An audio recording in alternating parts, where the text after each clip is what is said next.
Go. William's mother was Princess Mary of England, the daughter of Charles I, whilst his father was William II, Prince of Orange. He was therefore half Stuart. His parents were matched as Charles I saw obvious benefits in allying with Protestant Netherlands. Their money, munitions and religion would aid the royal case in the ongoing struggle he faced with Parliament. House Orange saw as a chance to detach from England from a possible alliance with Spain, with whom the Dutch themselves had broken away from 60 years prior. They gave birth to William on the 4th of November 1650. Mary was William's English cousin. She was born on the 30th of April 1662 in St James's Palace, London. Her mother was Anne Hyde, and Mary was her eldest surviving child. Her father, James II, had met Anne at The Hague, which is Netherlands, during exile, as she was lady-in-waiting to William's mother, Princess Mary of Orange. She was first his mistress, but later they married in secret in Holland. Mary's birth did not please many due to her mother's lack of royal blood.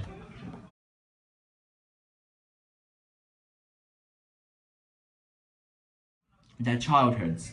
Both William and Mary were seen as children of state, which meant their family life and domestic commitment depended exclusively on plans made by others regarding whom they should marry.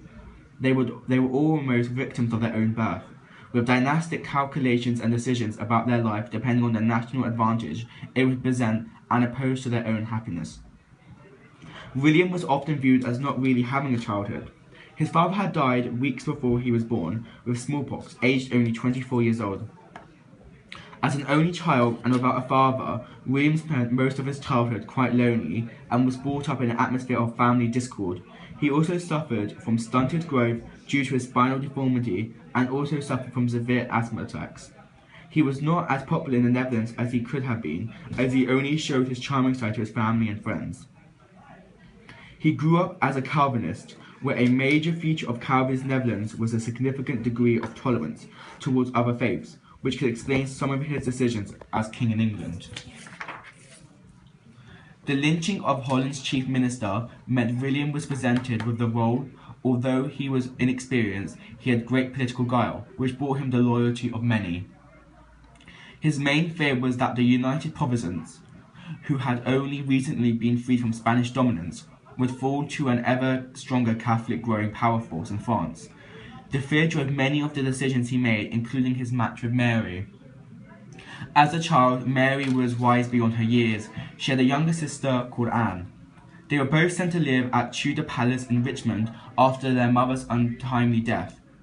It was here she learnt music and dancing in order to make her a suitable marriage prospect to European families. As a child, she was second in line to the throne.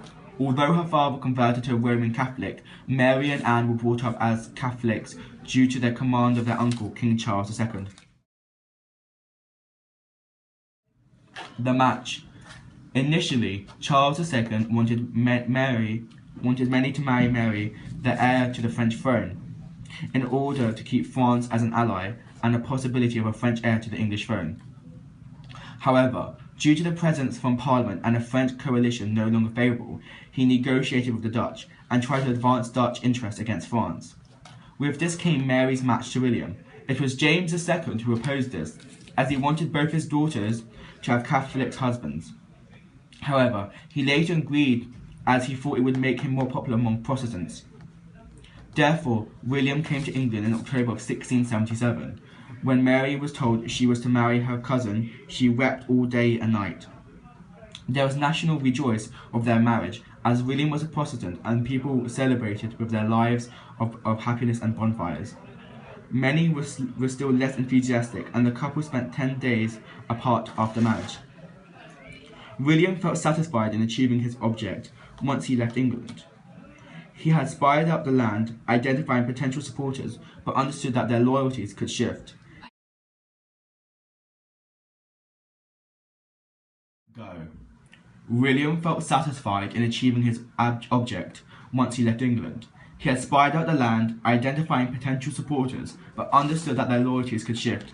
He knew the importance of the marriage and had agreed to it as he was now third in line for the throne, meaning he could utilize England in his opposition against France. But Mary failed to have children. suffering miscarriages in 1678.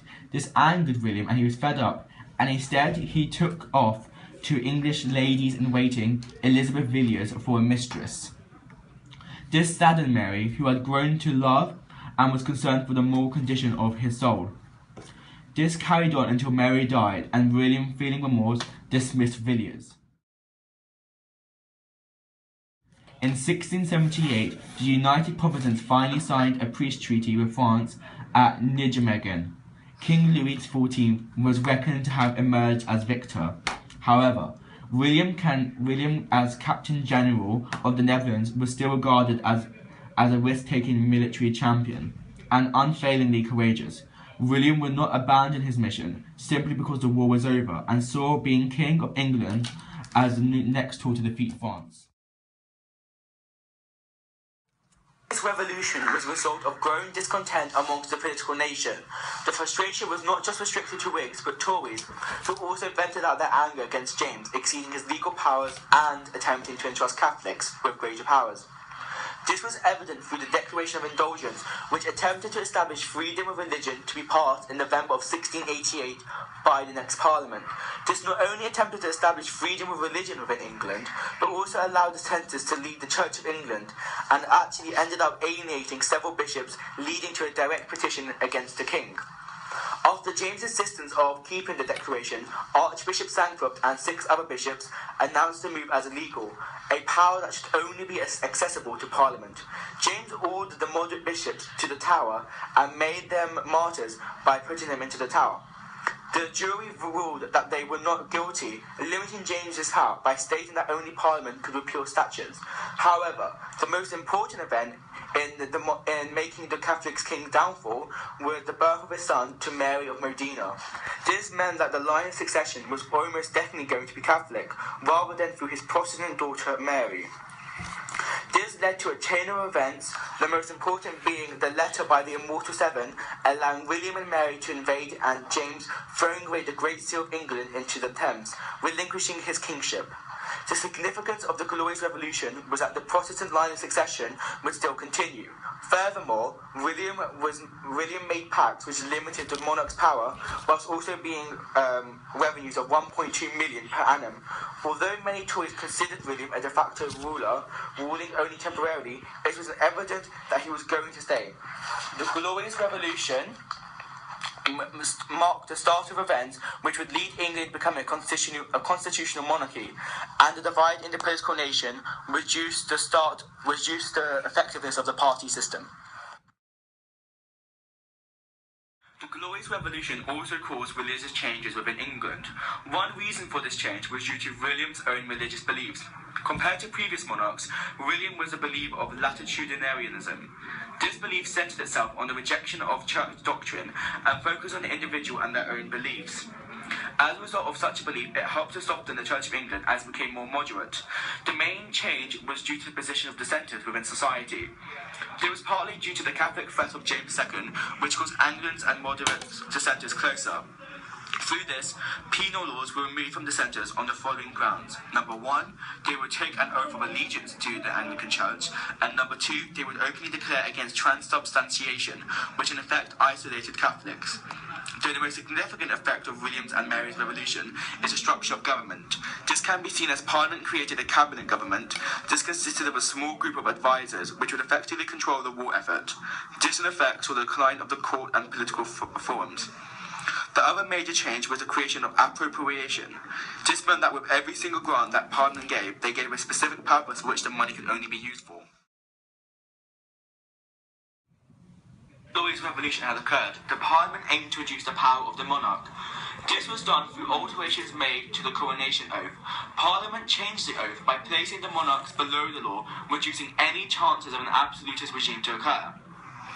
Other examples of this included the 1689 Mutiny Act, which prevented the monarch from having a standing army without Parliament's consent. This is furthered by the Bill of Rights. This was a series of anti-Catholic laws. It was done to limit the resurgence of Catholicism, which is interconnected to absolutism. Financially, Parliament now gained near complete control over the monarch. This was due to William's need of money for a war against Louis XIV. Due to this, Parliament created the Million Loan Act in 1693 and established the Bank of England in 1694. Now the Crown would be in debt. One key change that the Glorious Revolution caused was the emergence of Whigs and Tories as political parties. This separation was caused over disputes regarding the succession, the levels of toleration within the Church of England, and the decision for either a limited naval war or a land war. Due to the rising cost of the 9-Year War, which rose to £36 million, William sided with the Whigs. This was due to the fact that they supported his decision for a full-scale war. Though after the Treaty of Ryswick in 1697, the Tories came into power, it must still be noted of the rise of moneyed men during this period. These men invested into the national debt and came out extremely wealthy due to this. As a result, William's rule can be said to be drastically different from his, in terms of power structure, from other monarchs due to this rise of new men. These are the most significant events from William's Parliament. In William's first Parliament, which was from 1690 to 1695, there was a transformation of financial regulation and the power of a monarch. A prominent example of this is the creation of the Commission of Public Accounts, in which these men were used to review state finances. As a result, Parliament became extremely critical of the financial spending of William. This was the cause of William having to follow a blue water strategy, in which England followed a limited naval war. The other main change is the assertive nature of Parliament. This is viewed from the Treason Trial Bill and the Judges Bill. This depicts the reduced power of William. This loss of power was also extended due to the new 1694 Triennial Act, which meant that Parliament met every year. Parliament had become now a full-scale institution. In William's second Parliament, the main change that occurred was of the growth of the Country Party. This in turn would cause the Unto Whigs to lose their power. A main cause for the great criticism was due to the death of Mary in December of 1694.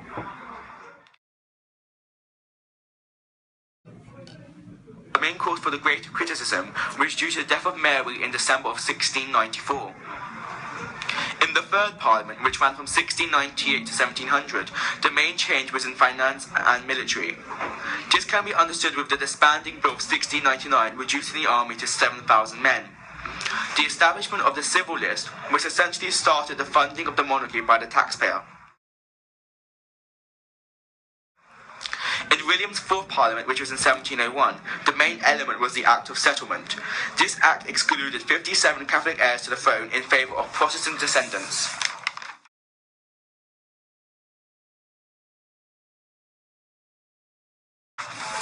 Overall, William's reign can be said to be the most important of the Stuart era.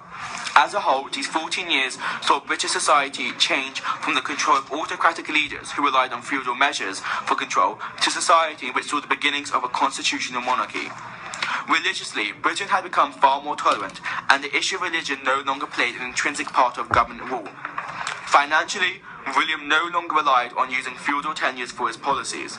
Instead, through Parliament, the citizen was now a taxpayer, creating a consistent flow of income. In terms of political parties, the rise of moneyed men epitomizes this social change. Power no longer just remained with the aristocrats and gentry, and was a sign of change of society as well.